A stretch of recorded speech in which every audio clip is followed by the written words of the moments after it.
Say something. What? Say Need hello. another one? More chairs? Oh, go ahead. No, go. Well, I do know 3 more people that need to, I would say.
I'm almost.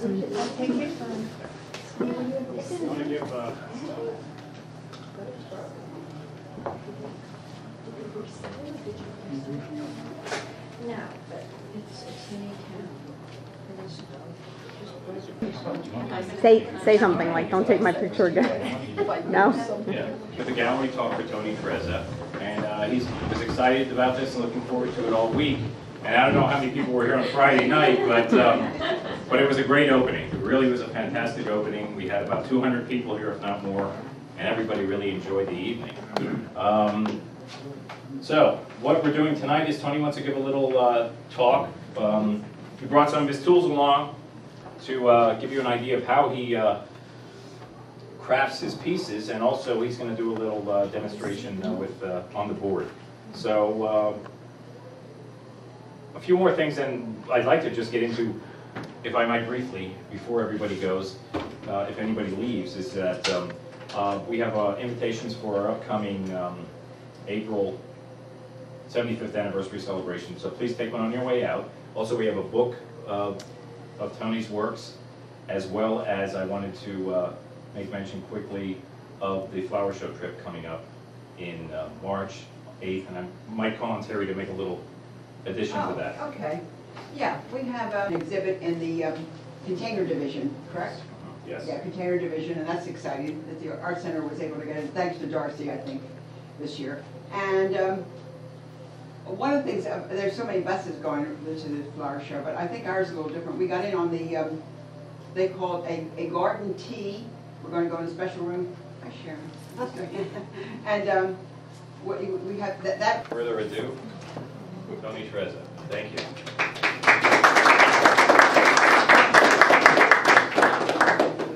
I'm thrilled to be here, thank you. I was told I have to make a gallery talk. So what I'd like to do is very briefly give an idea of what goes into carving marble. These tools on the table are the tools I've used to carve all the stones here. Okay. Initially, there may be 5 or 6 of the two chisels I'll use, 5 or 6 of the straight chisels I use, and several rasps I use, of course. So what I'd like to do is briefly give a rough idea of what happens when you try to carve into a block of marble. Let's say this horse for a moment. I'll just try to draw it. If I can't draw a horse, let's try again. The horse is basically this, I believe.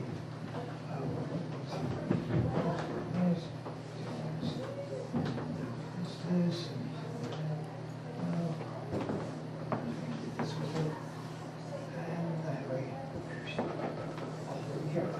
Okay. Well, there are many ways to work in carved marble. Okay. Initially, I do a maquette, a small model in clay, and then it's cast in plaster for me. I use plaster because it's a more firm material. On another place to cast, I will locate points, very critical points on the model, small model, here, here, and here, and one in the back. The one in the back gives me the depth of my carving. I locate these points on the block of marble very, very carefully. That's critical. Then with my caliper, I will take a point from here to here to here on a small piece. Then by triangulation, I will enlarge that to the size that I want to be. For instance, let's assume I'm doing my carving twice the size as my low maquette. So if this measures, say, 5 inches, 6 inches, whatever, it's double the size. So I use a point and I use my caliper and I find these points. And the fall point in the back of my piece tells me how far in I have to go. Very important. That's when you work from a maquette or a model. When you work just go into the marble, just do it, of course. If you make a mistake, you make it smaller. You make it again, you go away. Now, so this is the block of marble. Let's assume this is the block of marble here, okay?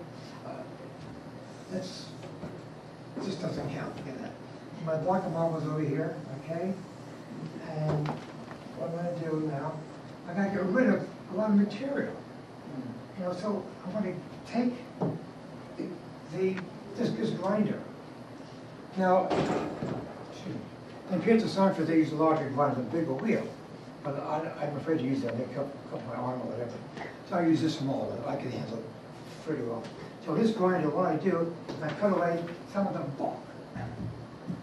The bulk is this. All right, and the bulk is this. This. So in essence, what is happening is I'm going to get rid of all this material,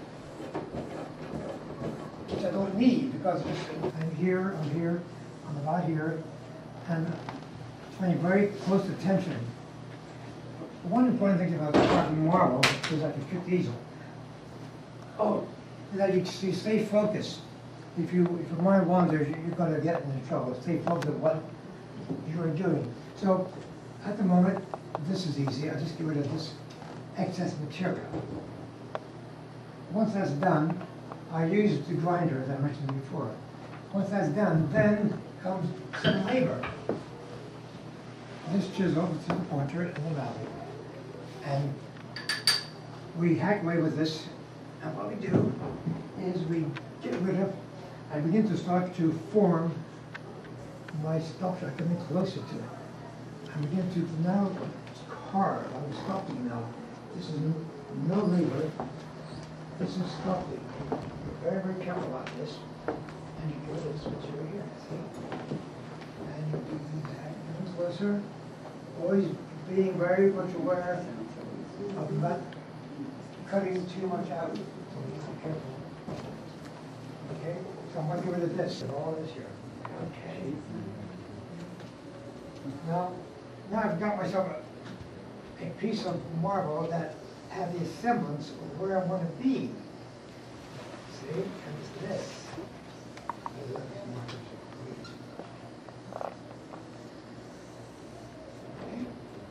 And here we are now. Now we've carved, we got rid of all that stone.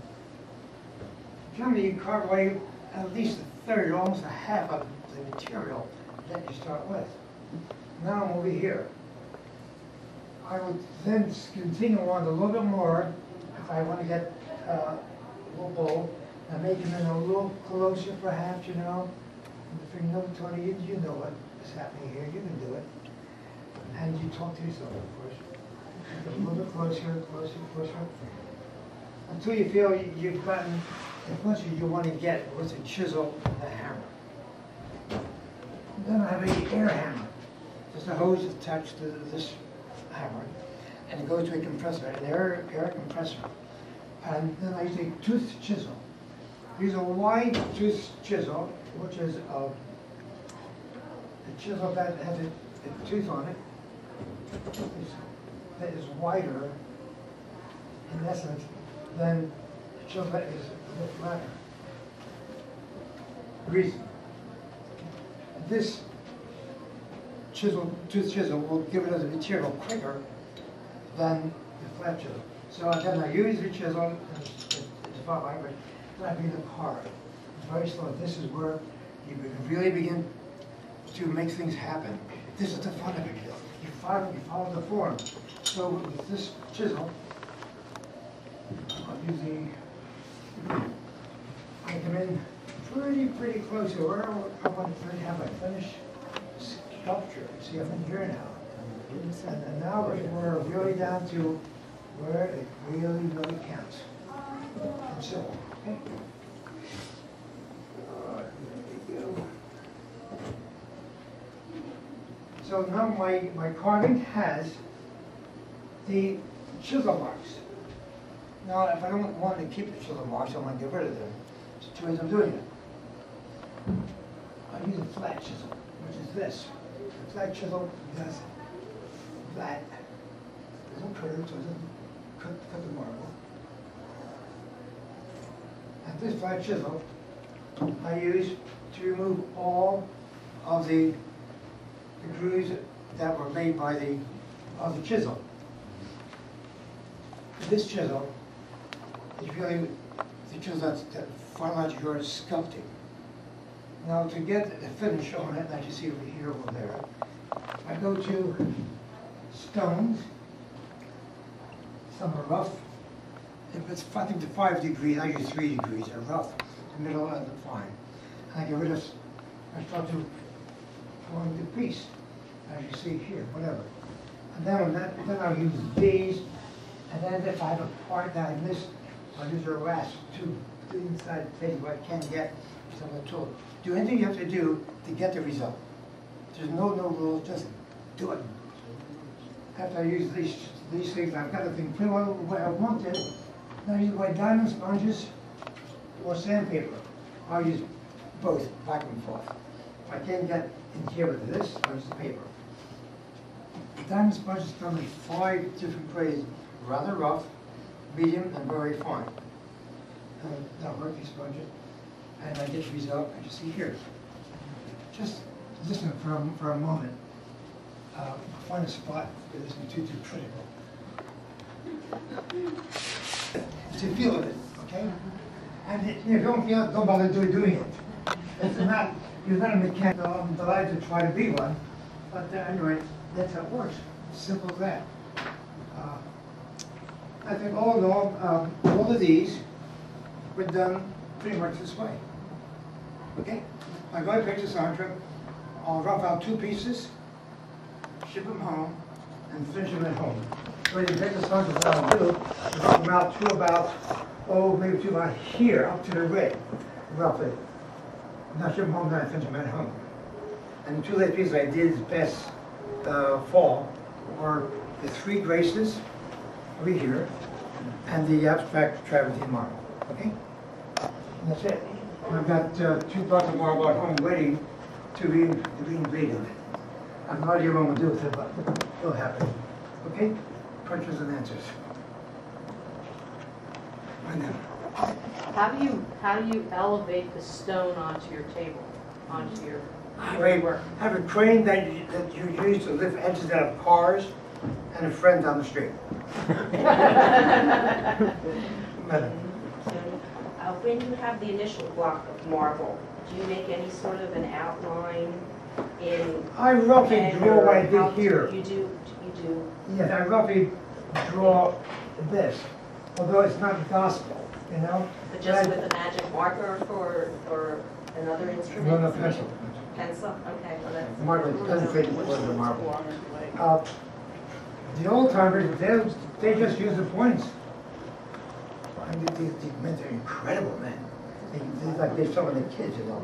And they just use the points and they go into it. And my God, how's he going to do it? Well, that's how you learn. Good job. Beg your pardon. Oh, thank you. Question over here. Tony, Yeah. yes, it seems like everything you said so far is done at the marble quarry, and wherever you purchase this big block of marble? No, I buy the marble there, of course. Yes. This is Carrara marble. Right. Then I carve up to this point here up to about where Yeah. the red is.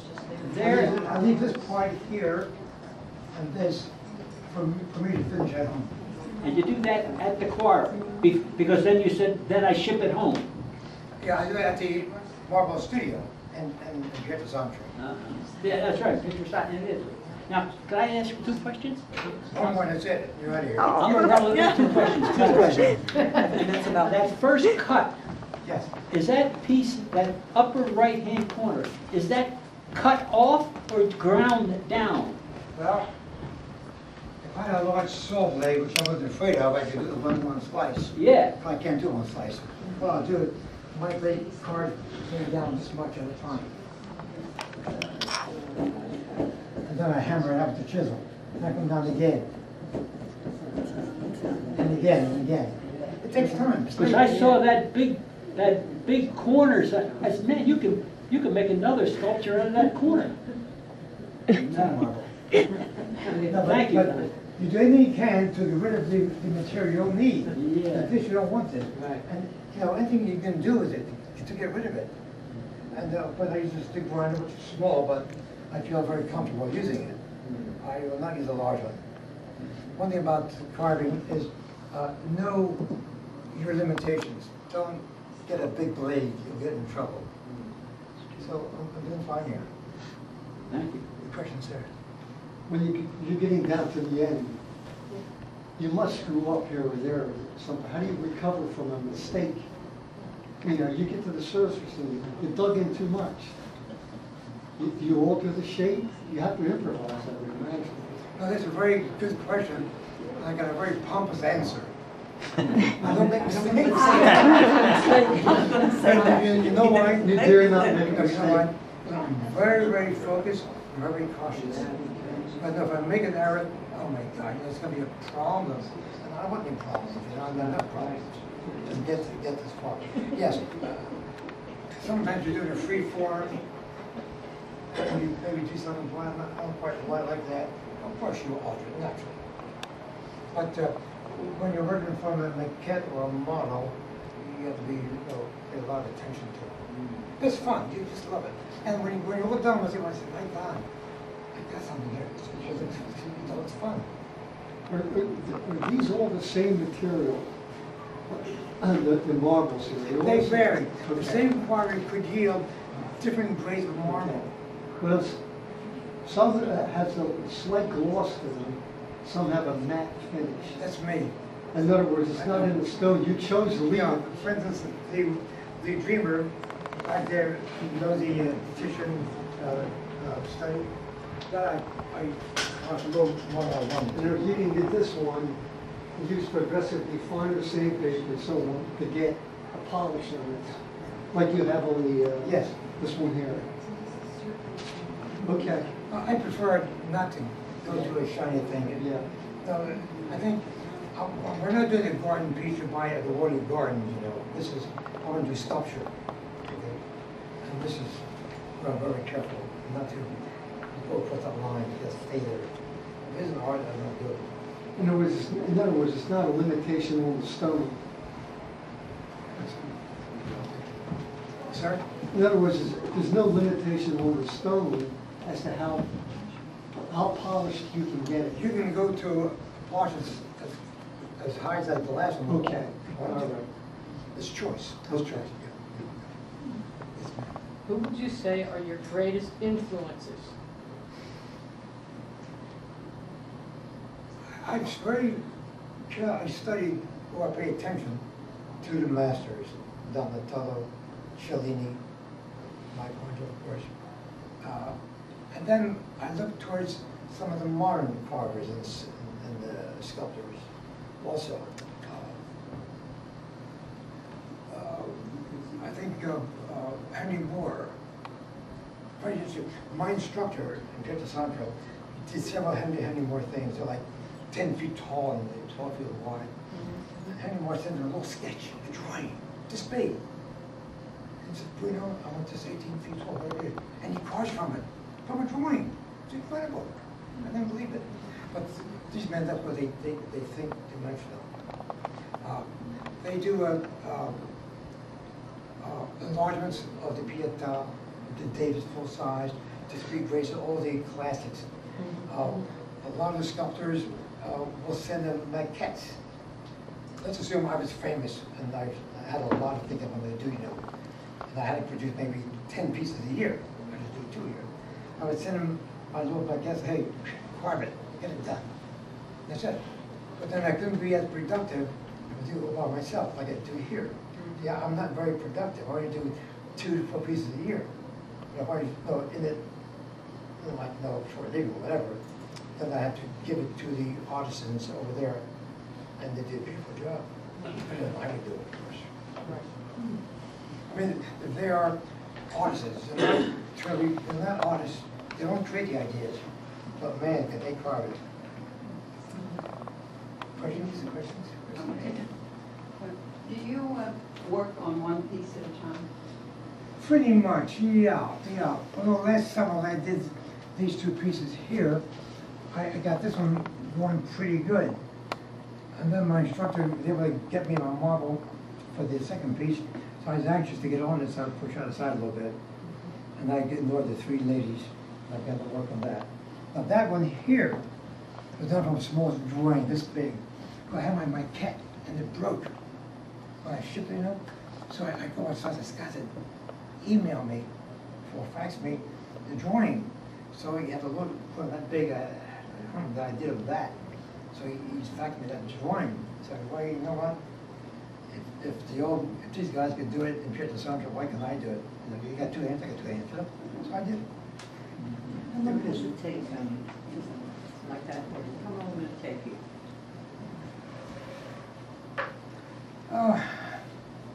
To carve it,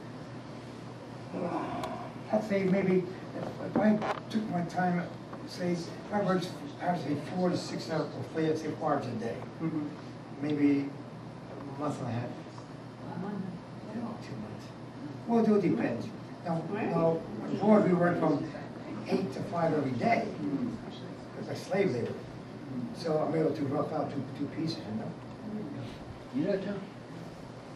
Well, leave right there. Okay. Hi. Hi. I have a multifaceted question. Really? First of all, now you started carving in the 20s, so electricity has been invented now. 20s? No? No, he was born in 22. So. Most marble you see here, but some, like in Carrara. I did the best 7 years. Okay, since 98 or something like that. I think the booklet said something anyway. Okay. You mentioned Donatello. Yes. How long would it have taken him to sculpt a piece? No power tools, nothing? No idea. Now, remember this. These great masters, they were very productive, but they had studios. People know, unknown fact, and we don't know this, but this is what happens. Donatello designs a piece, and then in his workshop or studio, he has his apprentices that will die to be there, and they rough out pieces. Then we get down to here, then he goes. There's labor involved, as well as, whatever. Okay?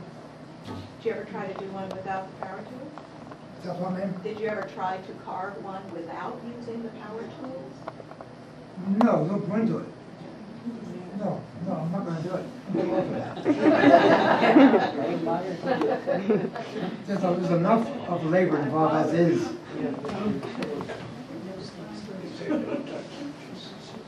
Oh, I can tell you, I'm the father.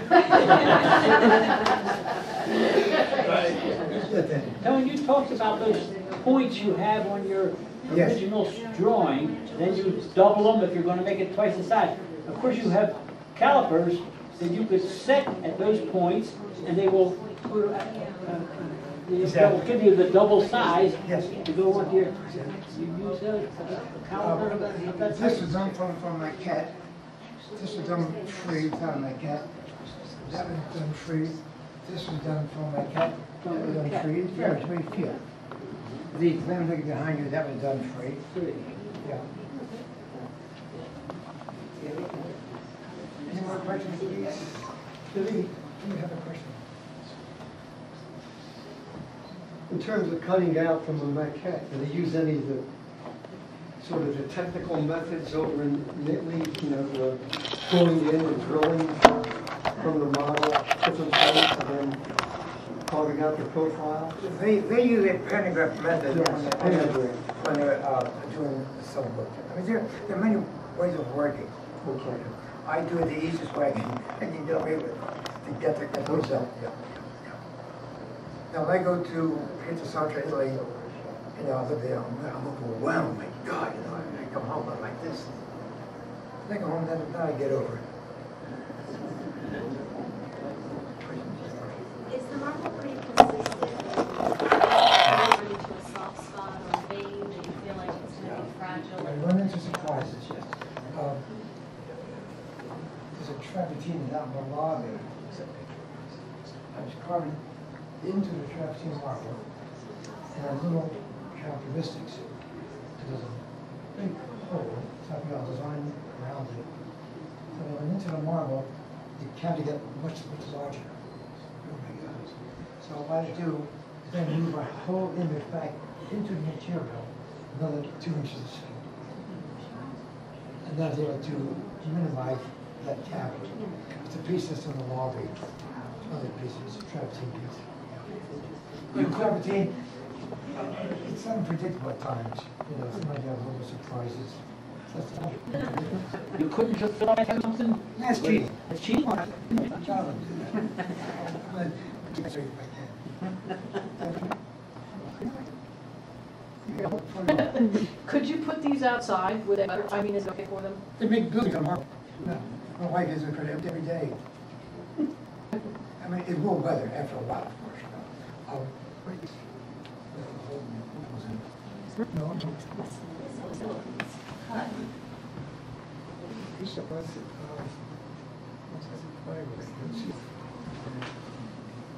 The one that was by the driveway? No. No. Is it out in the foyer maybe? Is it one of those that was moved out? Yeah, mine. He's got so many he can't keep track.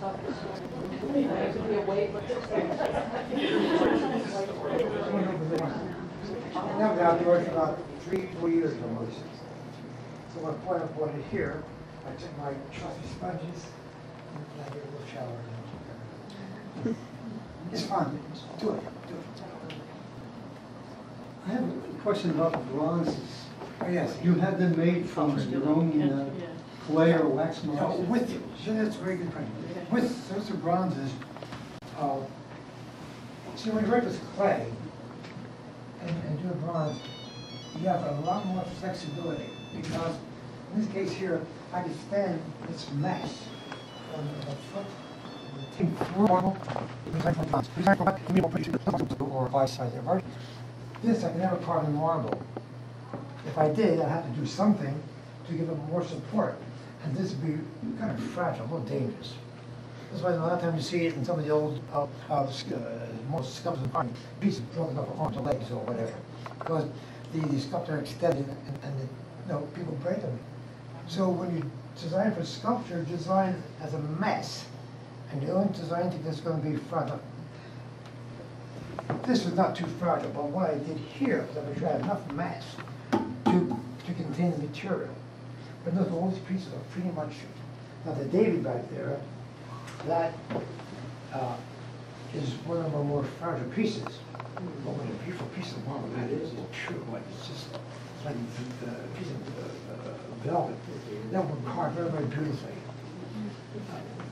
The one behind you, the Dreamer, that was a tough piece of marble. That was a horrible piece of marble. It sent me crazy. But this was easy to do. But marble, and go after it. And you become friends, so to speak, you know. So with bronze, of course, again, you designed, you can do anything in bronze, anything at all. You can do a person with one finger, in the air, this was bronze. You can't do marble. That bronze, that's a solid piece of bronze? No. This is hollow. Most bronze pieces are like an Easter egg made of chocolate, you know, your mother used to buy. It's like, it's about maybe, 1/4 of an inch, 3/4 to 5 inches at best. Now this is solid here, it's a solid here, and solid here. Okay? So then you They cut the leg off here, there's a leg off here, maybe they'll cut it over here, maybe they'll cut this off here. And then they weld it together after the pieces are made in bronze. It's a big, it's a process.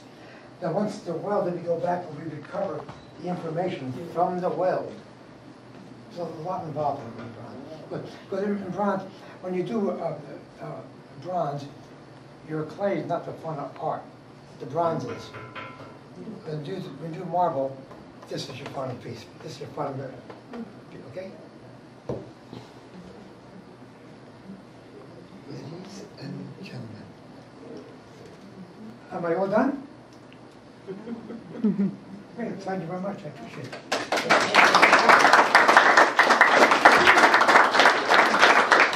Paul? Yes.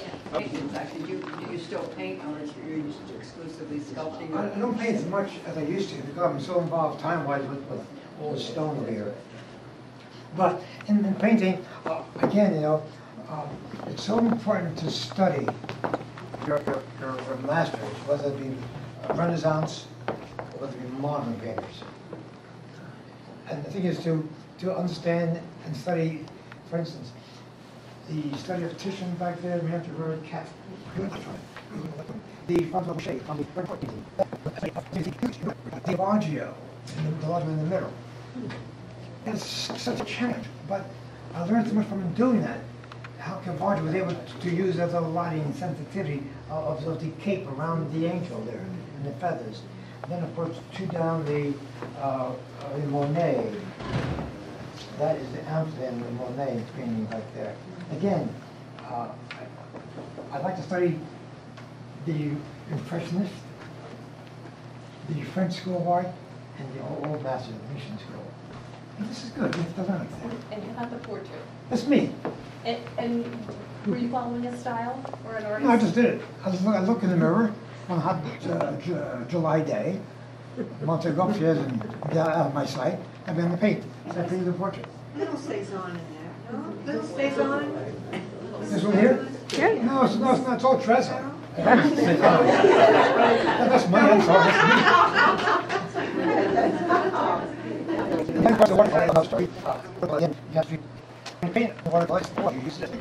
This painting here, we were in Romania and along the river. I saw this little boy on a long river boat. And gee, it'd be nice to paint that thing. I took a little picture up and took it home.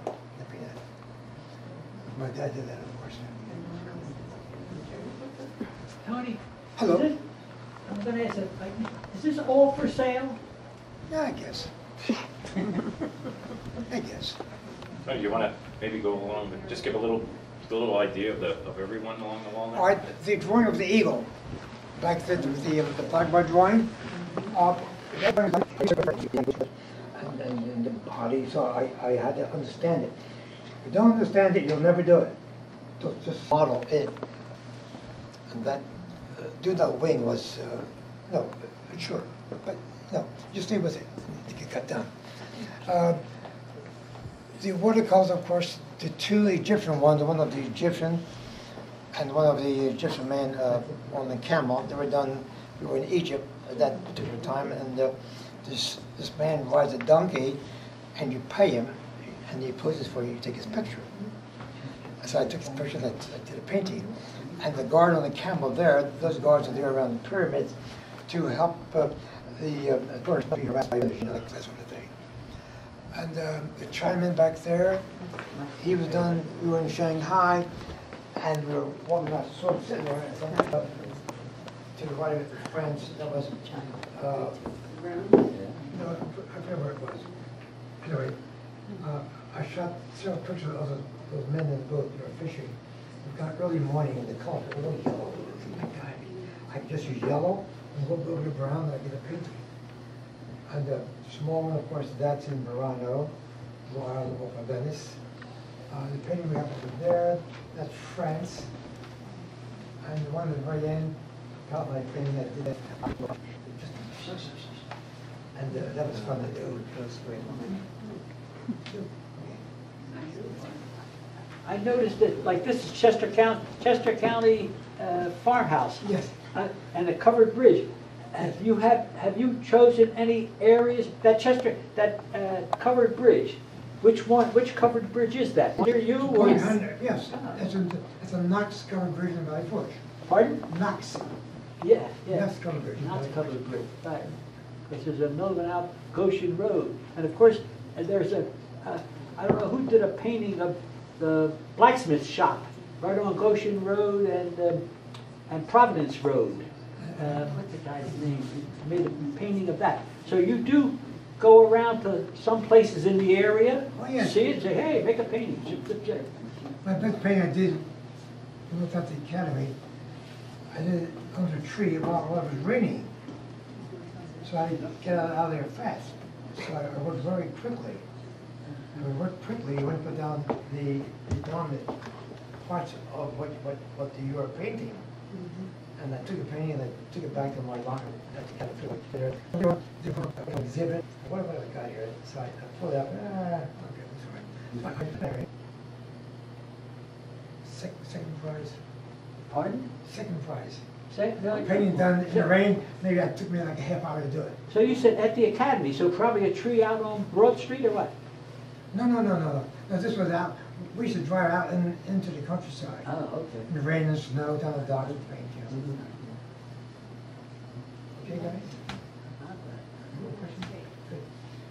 Thank you, Paul. No, thank you. Actually, 1 second. Done Another question. About how long did the black and white take you? That was a nuisance painting. You know, everybody paints Eiffel Tower, so I'll paint it also. So I want to paint it differently, just take a part of it and let you finish the tower. So many lines are done very, very carefully with tapes, rulers. Oh. Like I see again, you know, you have this thing which is kind of, you know, a lot different than one of the more Renaissance kind of paintings. Right, it's very interesting. It's well studied. Did you say Eiffel Tower? So, Did you say Eiffel Tower? Which tower? yes.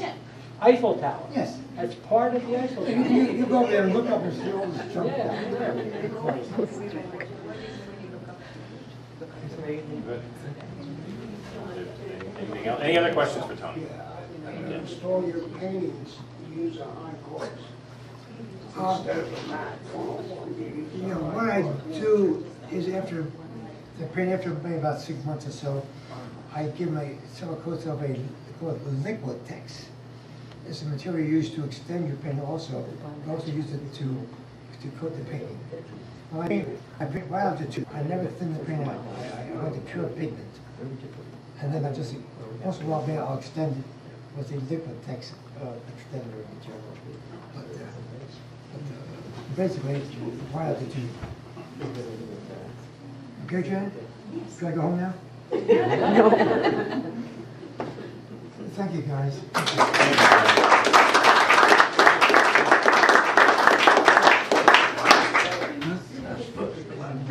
Thank you, people, for coming. Look, I paid 10 people. I got 1, 2, 3. And I'm 10. I did good. Tony, do you have any other sessions like this predicted in the future, or say planned in the future? I don't. This is it. This is the end of it. No more. You pay your money and that's it. I have one of Tony's books for everybody. Very nice books he had done, if you haven't gotten one. In there we have the information on the flower show, an invitation to our April 75th anniversary, and a calendar of events for the rest of the year. Yeah, the calendar events, yeah. Oh, yeah, that's fine. Okay.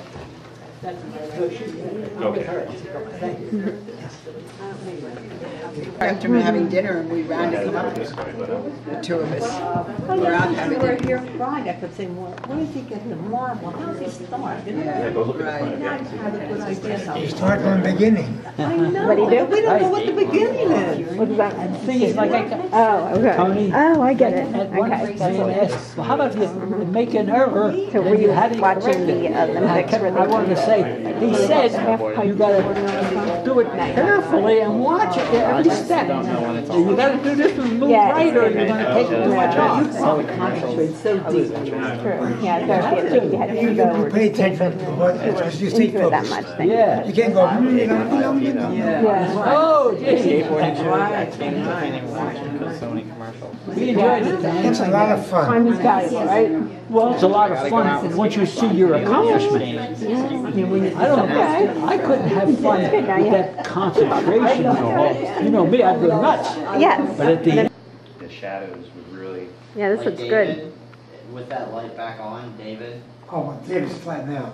Wait, don't put it back Look on. at black and white. Wait a minute. Okay, go ahead.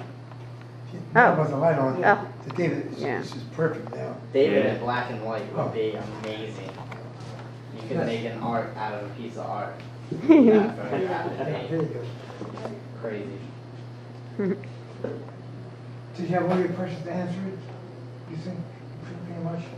I tried to give everybody answers that they may have wanted, I suppose.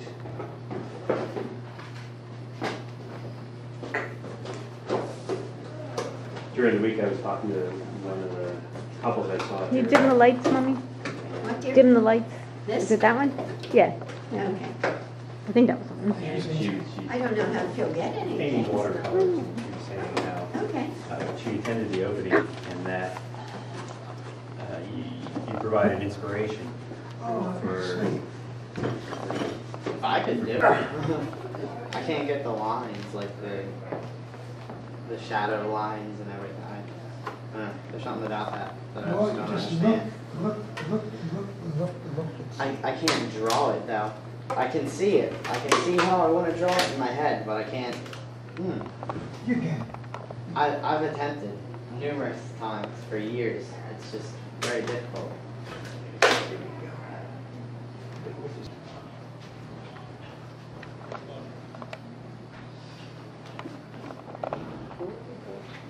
So. I think I'll notice this gone.